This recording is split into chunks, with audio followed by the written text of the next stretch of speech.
성이에요. 이게 딱 절연해서 싹 살펴볼 수 있는 그런 장애, 인간의 기준은 없습니다. 그죠? 그래서 장애인으로 삼는다는 것은 굉장한 복잡성을 우리가 생각하게 되고, 또 기본적으로는 뭡니까?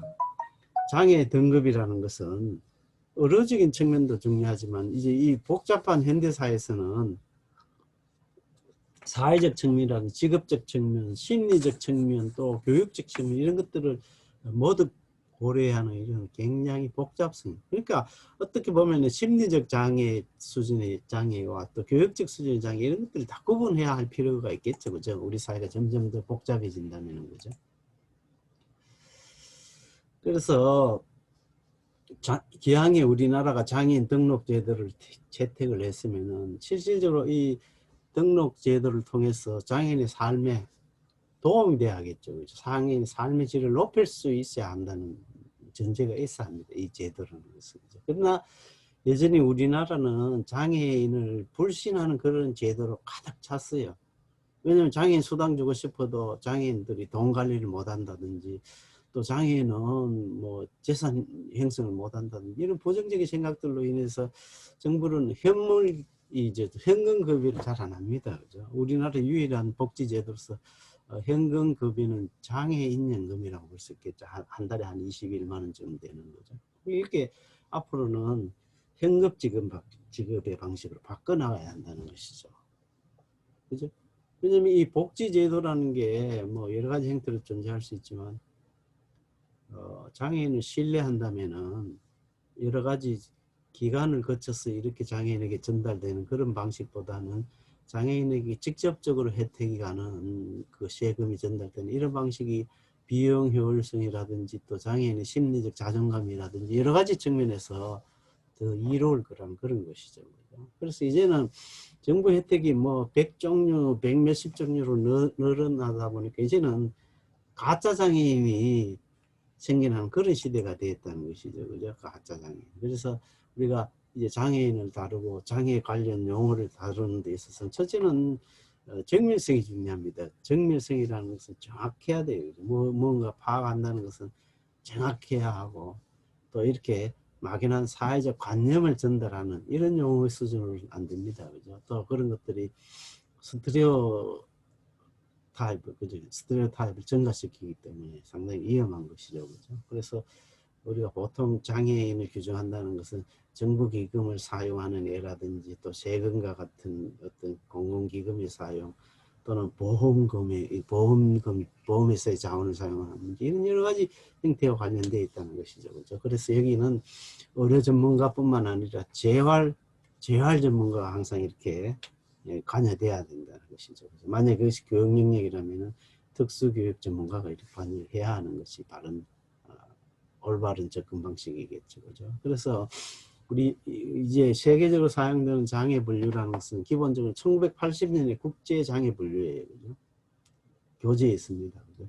건강 조건이 예를 들어 만성 질환이나 암 수술 후유증이라든지 이런 건강 조건들이 신체 손상을 초래한다는 것이죠. 그죠? 예를 들어 손에 괴저가 있어서 이만큼 절단했을 때 여기 건강 조건이지만 잘라내고 난 이후에 남는 상태는 손상이에요. 임페어 됐다는 거, 손이 임페어 됐다는 것이죠. 그죠? 그러니까 오른손을 못 쓰기 때문에 내가 피아노 연주를 할 수 없기 때문에 장애가 발생한 거예요. 이게 장애 개념이에요. 그죠? 그러니까 피아노 연주를 못하게 됨으로써 이전의 직업들을 다 잃고 나의 사회적 역할이 축소되기 때문에 나는 여러 가지 불리한 조건들을 맞이하게 돼. 이게 핸디캡이 순서예요. 그러니까 1980년에서 1921년, 2001년까지 쓰여진 그런 장애 분류라든지 장애 정의라는 것은 상당히 1차원적이고 진행성이에요. 그죠?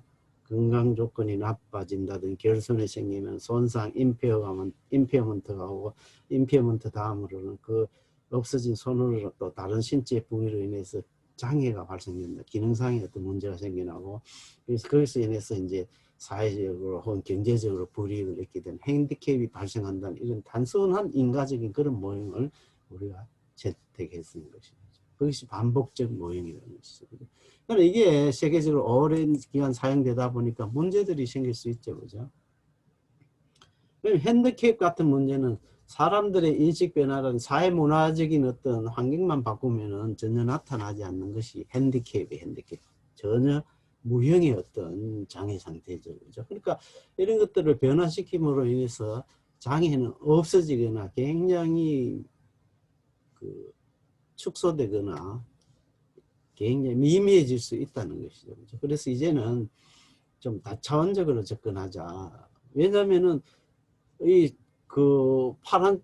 팔목이 절단됐지만 활동 제약이 없단 말이야. 내가 제약에서 영업을 하고 뭘 판매를 하고 그러는데 돈 계산하고 있는데 전혀 활동 제약이 없기 때문에 장애가 아니라는 것이죠. 그러나 이런 행동상의 문제는 있어요. 행동상. 예를 들어 뭐 간질이라든지 뭐 여러 가지 있지만 눈에 보이지는 않아요. 그죠? 그러나 그런 행동, 그런 그러니까 내부 장애로 인해서 예를 들어 내가 그 신장이나 간이 취약해서 2시간 이상 근무를 못한다든지 이런 건 눈에 보이지는 않아요. 외형적으로. 그러나 개인으로 봐서 행동 제약이 따르는 것이죠. 그죠? 그러나 내가 그 손상이나 활동 제약이 없음에도 불구하고 참여를 할 수가 없어요. 그죠? 참여. 예를 들어 휠체어, 내가 태어나면서부터 좌말로 인해서 휠체어를 쓴다. 이게 내 사회생활 하는데 전혀 문제가 되지 않아요. 직업생활이라든지 경제생활에 대해서. 그러나 참여하는데 문제가 자꾸 생겨나요. 그죠? 왜냐면은 큰 건물의 계단이라든지 또 강의실에 그 계단이 없다든지 엘리베이터가 없다든지 계단만 존재한다든지 뭐 이런 것들. 그죠? 그 다음은 이제 그 근육의 어떤 문제가 근위척이라는 기능 상실을 소리하고 또 기능 상실로 인해서 직업을 잃게 되는 이런 여러 가지 사회적 기능들을 상실하는 그런 수가 또 있다는 것이죠. 그래서 먼저 장애 관련해서는 핸디캡이라는 용어를 보면은 핸디캡이라는 용어는 다분히 문화적이고 사회적인 장면을 고려하는 그런 특징들을 지닙니다. 그래서 이런 심리학은 주관적으로 혹은 내적으로는 심리적 자존을 해친다든지 이런 심리적 수준에서 전반적인 장애 평가를 하는 한 부분으로서 그렇게 자리 잡게 되죠. 그죠? 핸디캡이라는 용어를 생각할 때. 그래서 예를 들어 핸디캡도 여러 수준을 생각해 보면은 오리엔테이션 핸디캡이 있어요. 그죠? 오리엔테이션. 물리적 환경들을 자신을 오리엔테이션 하는 능력이라든지 또 심리적으로 여러 가지 자기 자신의 그 정체성이라든지 이런 것들을 확립하는 것이 오리엔테이션 핸디캡이겠죠. 그죠? 그리고 신체 의존하는 수가 있어요. 신체 의존. 내가 스스로 사회인으로서 어떤 개인의 그 존엄성을 유지하기 위해서 내가 독립을 유지해야 되는데 내가 뭐 휠체어를 이용하는 사람이란 말이에요. 그죠? 그러나 휠체어도 수동이면 내가 팔림이 약해서 오르막 같은 데를 못 오른다든지 또 전동 휠체어가 없는 경우에는 이동이 상당히 불편하게 되죠. 그죠? 이런 것들로 인해서 발생하는 것이 신체 의존 핸디캡이죠. 또 이동 핸디캡이죠. 내가 예를 들어 경산에서 대구에 이동한다든지 대구에서 경주로 간다든지 이런 데 효과적으로 내 스스로 옮겨갈 수 없단 말이에요. 우리 같으면 뭐 승용차를 이용한다든지 또는 고속버스 또는 기차를 이용한다든지 이런 것들이 특정한 장애인에게는 원활하지 않은 것이죠. 그죠? 또 직업적 핸디캡도 있어요. 그죠? 직업을 가지고 유지한다는 것은 여러 가지 그런 상징성이 있습니다. 그죠? 또 사회 통합에 있어서 핸디캡. 예를 들어 우리가 소위 말하는 주류 사회라는 것은 뭡니까? 보편적으로 쓰인데 다른 사람 대중들이 공통적으로 수용할 수 있는 그런 조건들을 우리는 뭡니까?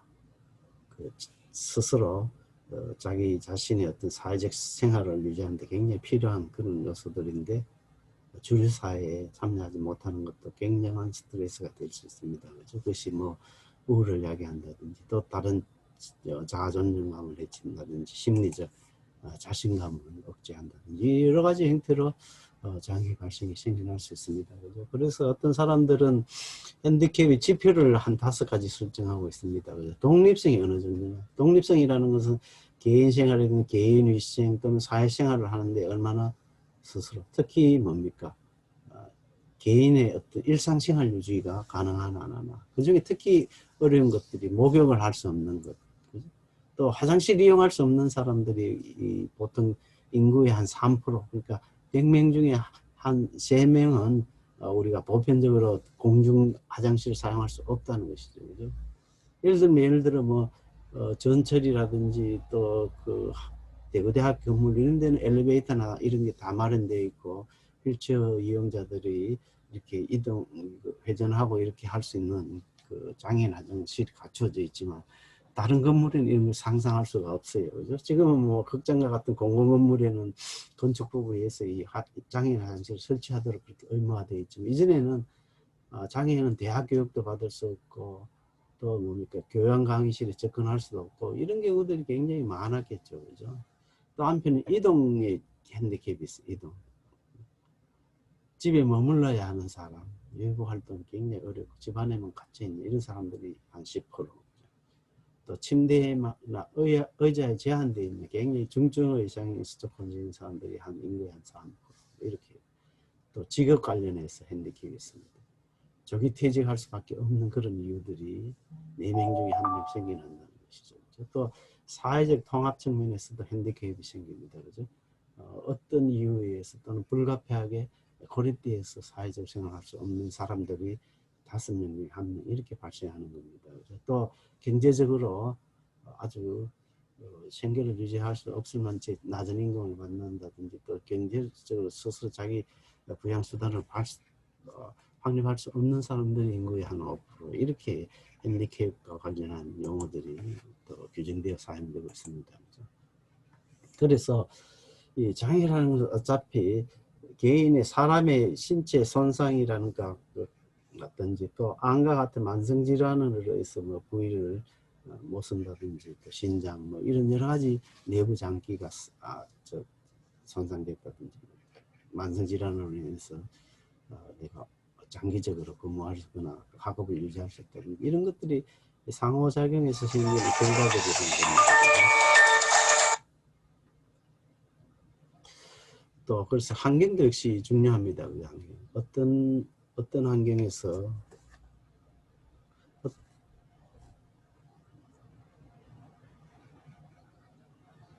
어떤 환경에서는 휠체어 쓴 사람들이 전혀 문제가 되지 않죠. 그죠? 또 다른 환경에서는 휠체어 사용 그 자체만으로 굉장한 어려움을 초래합니다. 그죠? 뭐 이동이라든지 사회생활 등을 지금. 그래서 이런 복합 상호작용이라는 것은 치료라든지 약물 치료를 통해서 중재를 할 수 있겠죠. 그죠? 또 다른 보건수단 이런 것들을 우리는 의료적 중재라고 하는 거죠. 의료적 중재를 통해서 완화시키거나 장애 상태를 감소시키거나 제거시킬 수 있는 그런 상태가 있죠. 그죠? 또 기능적으로 여러 가지 장비를 보완해주는 방식이 있습니다. 그죠? 예를 들면은 선천성 이 뭡니까? 예를 들어 옛날에 난쟁이라고 불렀던 이 외소증을 가진 사람들이 있어요. 그 사람들은 정상적인 사람들이 미치는 이 팔 높이에 닿지 않죠. 그죠? 그래서 옷장이라든 책장에 이렇게 다다르지 못하잖아요. 그런 경우에는 뭐 이런 보조기기, 그죠? 이런 기타란 집게를 통해서 이렇게 기능하게 한다든지 뭐 이렇게 문제 해결을 할 수가 있습니다. 그죠? 그래서 이 장애라는 것은 환경과 또 뭡니까?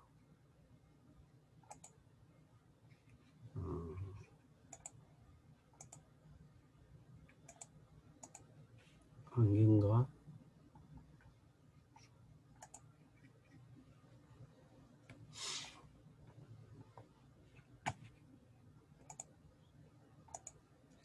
개인의 어떤 조건의 상호작용이라는 것을 우리가 잘 알 수가 있습니다.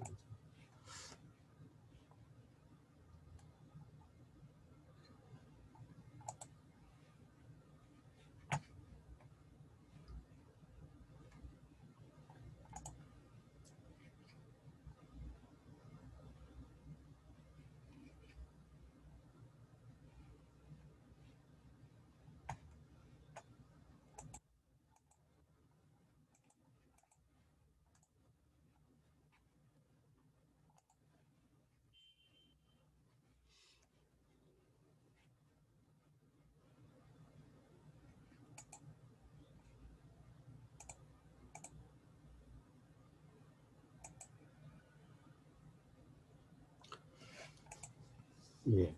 그래서 사회적 장면 역시 중요합니다. 우리가 각종 핸디캡을 규정할 때 사회적 장면, 사회적 서비스라든지 이 사회 정책을 통해서 장애인의 어떤 불리한 조건들을 상당히 완화시킬 수가 있죠. 그렇죠? 또 우리가 장애를 규정하는 데는 그 리덕셔니즘, 한원주의, 그죠? 이렇게 아주 여러 가지 현상, 장애라는 수많은 현상들을 이렇게 좀 그룹핑 해가지고 좀 단순화시키려는, 범죄화시키려는 이런 노력도 있을 수가 있겠죠. 그죠? 또 장애 영역이라는 것은 손상이나 활동, 개인 수준에서의 어떤 기능 수행 범위라든지 그 기능 수행의 어떤 본질을 우리가 이해하는 것이죠. 그죠? 또 한편 참여입니다. 참여. 여러 가지 상황적 요건들과 관련해서 개인의 어떤 관여할 수 있는 정도라든지 또 그 성격, 질이라든지 이런 것들을 그 장애 상태를 초래하는 기간이라든지 본질 또 질적인 측면에서 우리가 고려할 수가 있겠죠. 그죠? 그래서 1980년까지는 국제장애 분류 체계를 우리가 그대로 쓰고 있습니다. 그죠? 그러다가 이제 2001년에 이제 다시 ICF라는 새로운 국제장애 분류가 생겨납니다. 그죠? 그 중간에 이제 여러 가지 시도됐던 것이 ICIDH라든지 그런 것들이 있습니다. 그죠? 그래서 이 국제질병분류, 즉 ICF라는 것은 여러 가지 건강상의 제조건, 이거는 뭐 헬스 컨디션 이런 조건을 보는 것이죠. 그죠? 그래서 매년 우리가 헬스 컨디션이라는 조건을 토대로 개인의 어떤 기능, 신체 기능 수준의 그 구조가 어느 정도 문제를 지니고 있나. 이거 과거의 임페어먼트 수준이에요. 그죠? 임페어먼트 수준. 그걸 이제 다시 개인의 수준에서 이제 개인이 얼마나 사회생활 활동이라든지 또는 개인의 일상생활 활동을 잘 수행할 수 있나 제한 정도를 보는 것이죠. 그죠? 액티비티 수준에서. 그래서 이거는 과거의 장애 분류에서 우리는 디스빌리티라고 볼 수 있겠죠. 장애라고 볼 수 있겠죠. 장애, 용어상으로. 그 다음에 이제 이 장애로, 제한으로 인해서 발생하는 실직이라든지 또는 그 교우관계 제한이라든지 이런 제한들이 여러 가지 생겨납니다. 그죠? 그래서 이거는 과거의 어떤 핸디캡이라는 용어로 우리가 상당히 대부분 설명될 수 있는 이런 것이 장애, ICF의 수평적 차원에서의 그죠? 영역에서의 어떤 그 문제 조건들, 문제 사항. 그 다음에 이제 환경적 조건들을 고려해야 하지 않아요. 1차적으로 물리적 환경이라는 것은 우리가 건물에 계단이 존재하지 않고 엘리베이터가 다 설치되어 있는 휠체어 장애인들이 이용하기에 또는 시각장애인들이 이용하기에 편리하거나 완벽한 그런 환경. 또 직장도 마찬가지겠죠. 그죠? 고용주들의 인식이나 이런 것들로 인해서 취직이 거부된다든지 그런 건 아니겠죠. 그 다음에 이제 개인적인 팩터들이 있어요. 이제 특성들, 개인의 특성이 얼마나 장애 상태를 유발하는지 이런 것들을 보는 것이죠. 그죠? 그래서 과거에 이제 장애 분류 방식이라는 것은 장애는 impairment, disability, 또 handicap 이런 그 인과적 모형으로 진행된다고 보고 그 impairment를 한 9가지 분류 방식으로 접근했지만 이제 ICF는 2000년대 들어와서는 좀 더 생태학적 관점에서 장애를 보기 시작한다는 것이죠. 그죠? 그래서 과거의 국제장애 분류는 역시 과학적인 어떤 기초나 근거를 제공했고 또 전문가 사이 의사소통에 필요한 공통어를 제공했고 그죠? 또 여러 가지 장애가 개인 생활에 미치는 파급 효과를 이해할 수 있고 더 나은 서비스라든지 또는 치료 수단을 제공하려는 그런 면에서 굉장히 도움이 됐죠. 그죠? 그러나 그 이상으로, 그죠? 그 이상으로 좀 더 전문가들 사이에 좀 더 원활하고 좀 더 세련된 그런 정보를 교류하고, 그죠? 또 코딩 체계를 제공하기 위해서 필요하다는 것이죠. 그죠?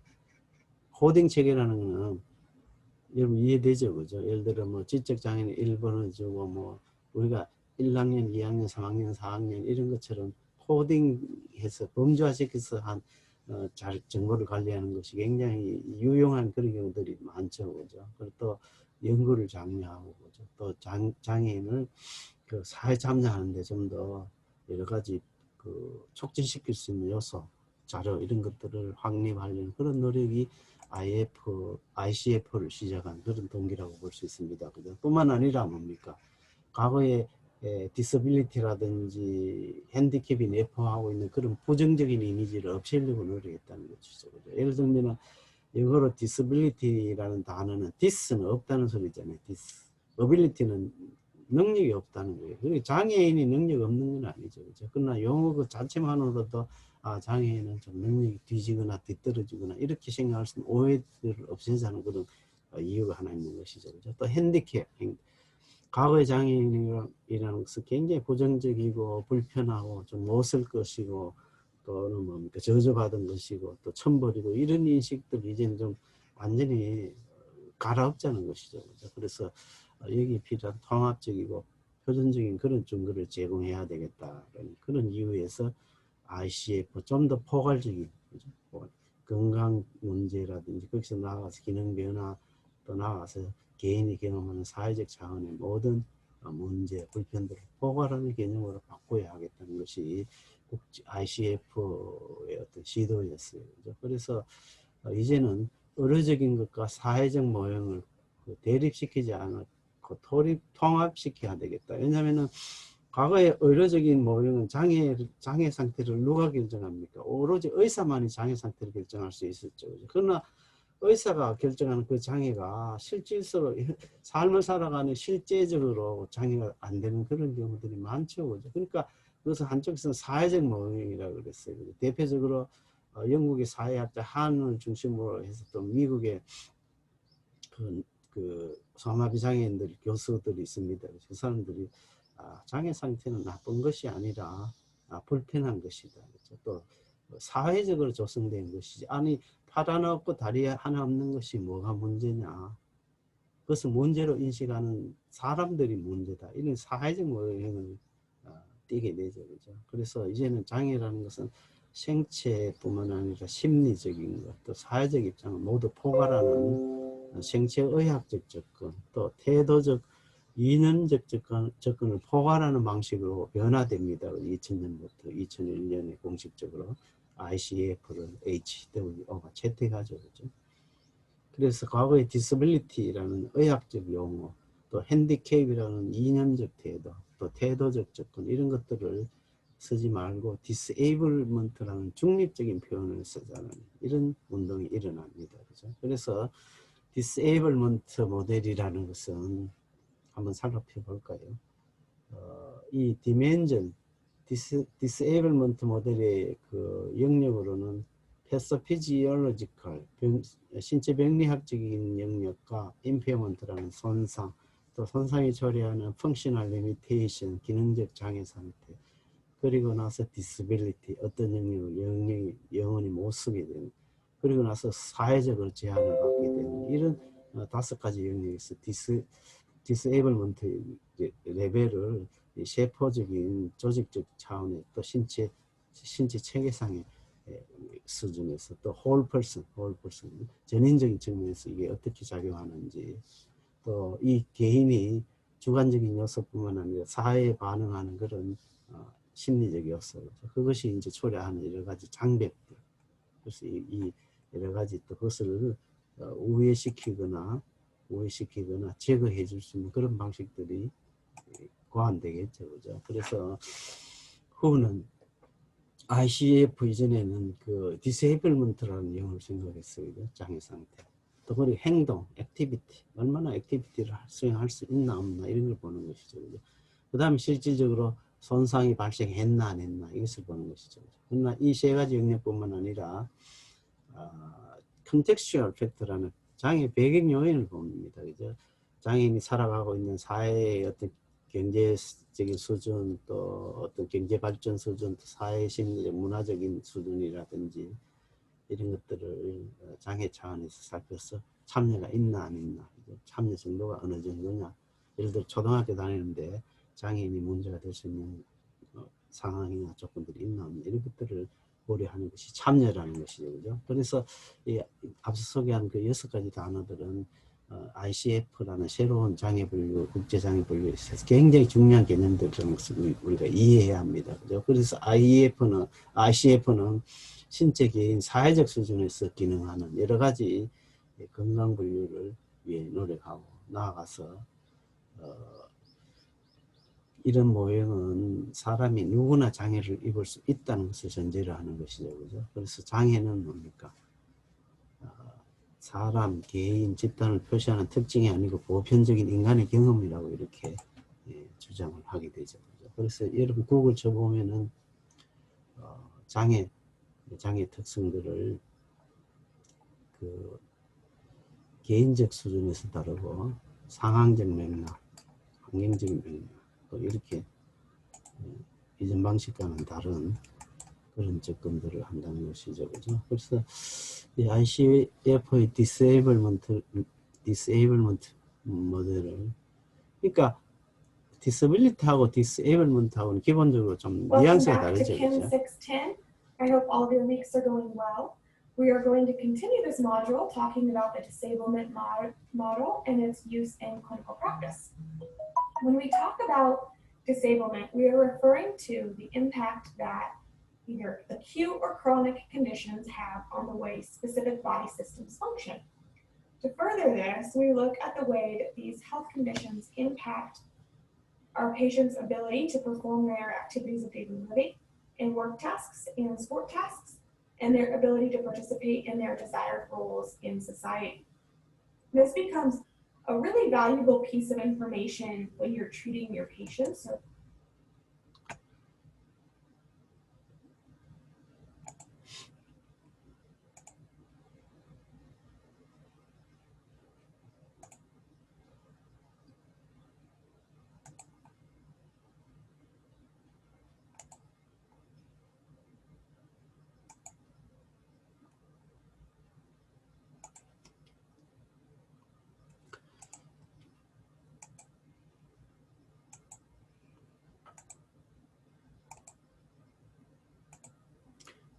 그래서 이 장애 상태는 어떤 중립적인 그런 성격을 지녀한다고 그렇게 보는 것이죠. 그죠? 그래서 1970년대, 80년대 또 2000년대 이후의 변화를 ICF와 ICD와 또 ICIDH 또 ICF 이렇게 그 장애 개념들이 변화하는 것을 살펴볼 수 있습니다. 그렇죠? 그래서 2001년에 국제장애분류 즉 ICF라는 것은 손상과 활동, 참여의 세 가지 영역에 따른 구조화된 평형적 분류에다가 상호관계 이런 요소들의 어떤 상호관계 이런 것들을 이해하기 위한 구조를 제공한다는 것이죠. 그죠? 그래서 이건 뭐 아까 한번 보여드린 그런 내용들입니다. 그죠? 그래서 이 장애 영역이란 세 가지 영역과 또 차원을 고려했을 때 환경 목록 상황 요인들을 만들어서 보면은 기능 손상이 10가지, 그죠? 또 구조 손상이 10가지, 또 활동 10가지, 참여 7가지, 상황적 요인 목록을 6가지 하면은 43개의 중분류가 여기 생겨납니다. 이 5가지에서 43개의 중분류가 있습니다. 또 이 43개의 중분류에서 또 세부적인 장애 상태를 나눠가지고 1596개의 구체적인 장애. 그러니까 우리나라는 지금은 이제 장애 등급제는 뭐 폐지하는 그런 단계입니다만 복지법상 장애 등급 15개 종류가 있어요. 장애 등급 6개. 그러니까 15 곱하기 6개가 아니라 또 지적 장애, 자폐성 장애 이쪽으로 가면 또 장애 등급이 1, 2, 3등급밖에 없는 이런 이유로 해서 그 ICF에 비해서는 굉장히 장애 종류가 적지요, 그죠? 그래서 이 장애를 정한다는 것은 국가마다 법으로 장애를 정한다는 것은 뭡니까?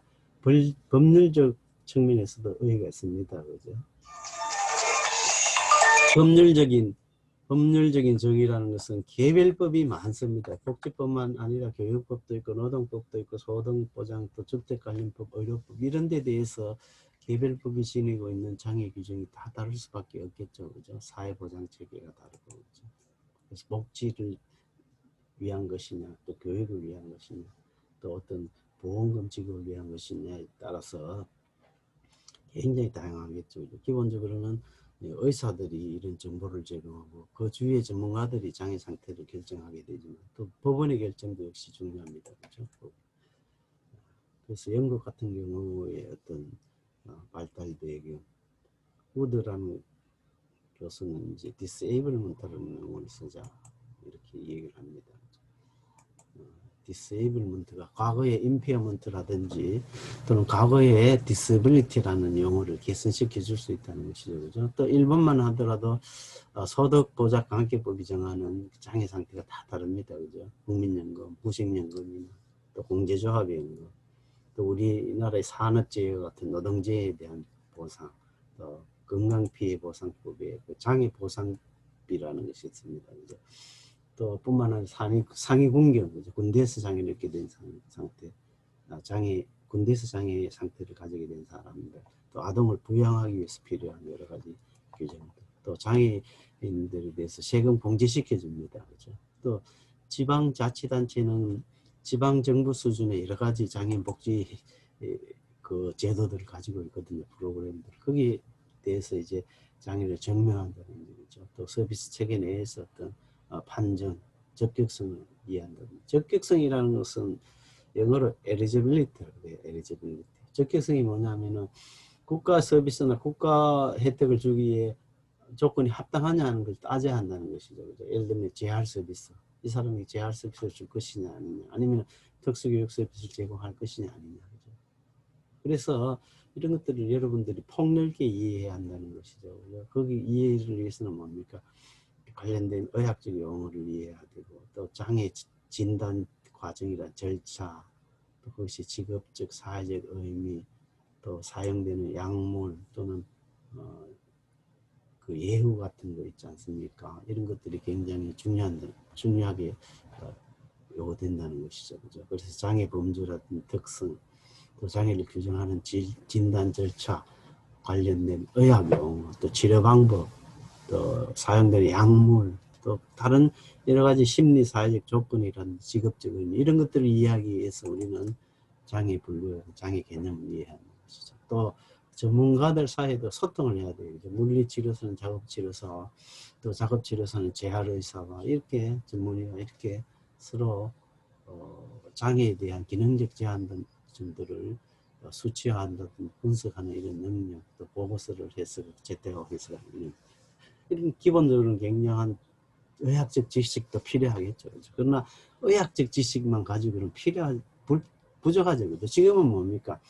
의사만 하더라도 워낙 전문 영역이 많으니까 내과 의사가 뭐 내과 안에도 있는 여러 가지 내분비라든지 호르몬 계통 또는 뭐 당뇨 계통 이런 신경 계통 이런 것도 이해 못하는 그런 사람들이 생겨나죠. 왜냐하면 한 분야에 계속 이렇게 심도 있게 연구하고 공부하기 때문에 포괄적으로 이해하기는 어렵죠. 그죠? 그러나 상담이라든지 교육에 종사하는 사람들은 이런 포괄적인 접근 방식을 굉장히 이해해야 합니다. 그죠? 그래서 우리나라 1981년, 80년에 제정돼서 81년에 시행된 심신장애자 복지법은 애초에는 장애인을 5개로 나눠놨어요. 그죠? 그러다가 1999년에는 10개로 늘어납니다. 그죠? 장애인 복지법상 장애인은 크게 신체장애와 정신장애를 이렇게 나누고 구체적으로 10개 장애 종류가 생겨났죠. 그죠? 그러다가 2007년에 이제 장애인 복지법을 개정하면서 그 장애 폭을 넓혔어요. 그죠? 15개로 만들어놨습니다. 그죠? 그러나 13년이 지난 지금도 2020년에도 장애인 복지법상에는 장애 종류 15개밖에 없어요. 왜? 못 늘리느냐? 못 늘리느냐. 국가사회는 계속 발전하지만 장애 범주는 13년간 늘어나지 않았어요. 왜? 예산을 이렇게 굉장히 장애인 복지 예산을 넓힐 수 없잖아요. 왜냐하면 국가에는 노인 복지도 해야 되고 아동 복지, 청소년 모든 복지를 해야 되는데 장애인 복지에만 예산 다 쓸 수는 없죠. 또 한편으로는 산업재해 장애 등급이 다르고 교통사고 특례법상의 장애 종류가 다릅니다. 그렇죠? 그러니까 장애를 규정하는 그런 법들이 굉장히 많습니다. 아까도 말씀드렸지만 이 개별법이라는 것이 굉장히 많은데 이 장애 등급에 따라서 이제 얼마나 금전적 보상을 주느냐 하는 이것들이 다르겠죠. 그죠? 그래서 우리나라 산재장애 14개 등급인데 1급에서 2급, 3급은 연금으로 지급합니다. 그죠? 왜냐하면 노동상실률을 100%, 장애 상태가 100%라고 보는 것이죠. 그죠?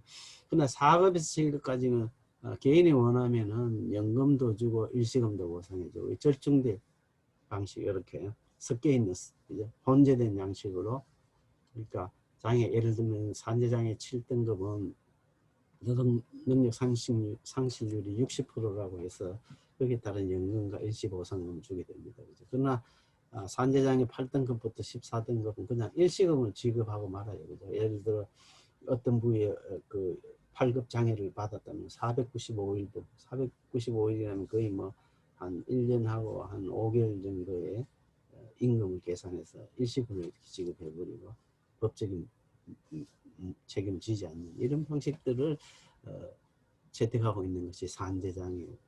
산재장애인 말고도 뭐 군인장애 보상, 그지? 또 공무원법이라든지 또는 뭐 뭡니까? 다 다른 것입니다. 그죠? 교통사고로 인해서 발생한 장애 후유 장애증에 대해서 얼마나 큰 금전적 보상을 할 것인지 이런 것들이 다 법률적으로 관련되어 있는 것이죠. 그죠? 또 생명보험이라든지 손해보험 이런 데서 채택하는 장애 등급이라든지 보상에 따른 지급률 이런 것들이 다 다르다는 것이죠. 그죠? 그래서 오늘은 여기까지 하고 다음 주부터는 그 뭡니까? 다음 주부터는 대면 수업을 할 텐데 오늘 그 LMS에 3주까지 강의안을 올려놓을 테니까 미리 여러분들이 그 교재와 함께 교재 아시죠? 그죠?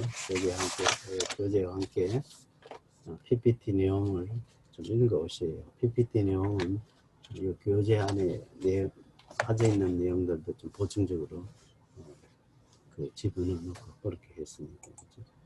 자, 여러분 채팅창에다가 질문 제일 적게는 LMS상의 질의응답에 하면 좋습니다. 그죠? 인사 여러분 이름을 남겨주세요. 이름 남겨주고 네, 목소리 들리지 않아요? 다른 학생 들린다고 하는데 좀 채팅할 줄 알죠? 그죠? 네, 이제 여러분 비디오 해제를 해서 여러분 얼굴이 나오게 하세요. 그죠?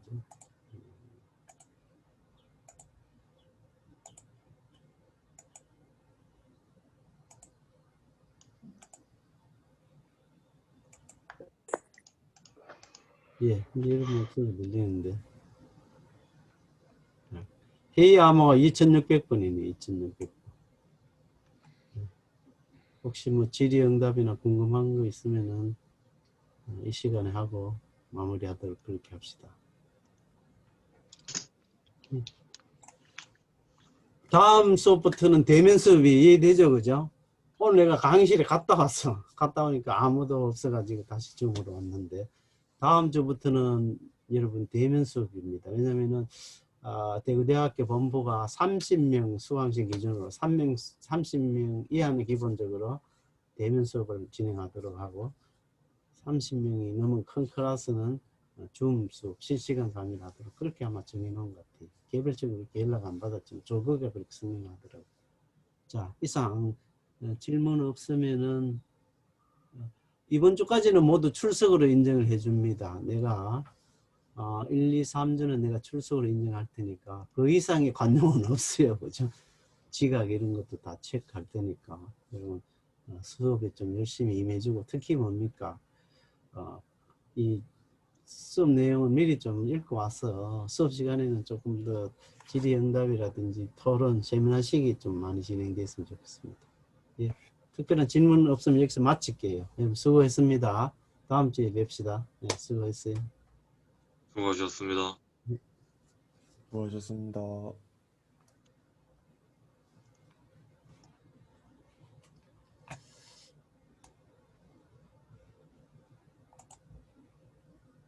자, 마칠게요.